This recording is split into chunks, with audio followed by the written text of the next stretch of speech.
Hello, good morning leaders. నేను అరుణ Bangarayya, star director. అందరికీ నమస్కారం, good morning. New pin achieve అయిన అందరికీ మనస్ఫూర్తిగా హార్ట్లీ కంగ్రాచులేషన్స్. ఎందుకనంటే ఇది కొంచెం స్టార్టింగ్లో హార్డ్గా అనిపిస్తుంది ఎవరికైనా.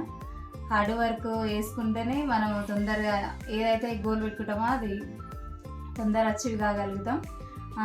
అందరూ మంచి ఇన్కమ్ తీసుకోవాలని మనస్ఫూర్తిగా కోరుకుంటున్నా. మేము ఇప్పుడు జూమ్ లైవ్ పెడదాం అనుకుంటున్నాం. మీకు ఏవైతే డౌట్స్ ఉన్నాయో ఆ డౌట్స్ ఏమైనా ఉంటే మీరు క్వశ్చన్ చేయొచ్చు కామెంట్ రూపంలో. మేము దాని క్లారిటీ అనేది ఇస్తాం. ఇంకోటి, రేపు అది మనకు కొత్త పిన్ అచీవ్ అయిన వాళ్ళకి సన్మానం ఉంటుంది. మీటింగ్స్ అటెండ్ అవ్వండి. మీటింగ్స్ ఎందుకు అటెండ్ అవ్వాలంటే మనకి ఏదైతే డౌట్స్ ఉంటాయో ఆ డౌట్స్ అన్ని క్లారిటీ వస్తుంటుంది. స్టార్టింగ్లో మేము చేసిన మిస్టేక్ కూడా అదే. మాకు మస్తు తెలుగు ఉంది, ఫోన్ ఉంది, ఫోన్లో మస్తు వీడియోస్ ఉన్నాయి, అవి చూసి తెలుగు వస్తుంది, మనం నేర్చుకొని మీటింగ్స్కి వెళ్ళకున్నా కూడా బిజినెస్ చేయవచ్చు అనుకున్నాం. అది 100% రాంగ్. ఎందుకంటే